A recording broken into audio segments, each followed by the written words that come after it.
Alexa, you may have noticed that when you select data, a little icon shows up in the lower right-hand corner, and that's actually for quick analysis. That sounds fun, doesn't it? Yes. So let's just take a quick look at that.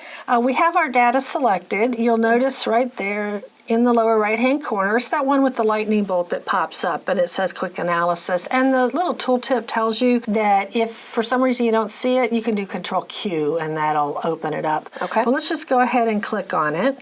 And you're going to see some familiar things. There's 5 headings across the top right now, although I will tell you, depending on your data set, these options may change, what you see here. But you notice we have formatting, and as you probably remember, this is all conditional formatting, specifically, most of it. Charts, we'll look at that in other modules.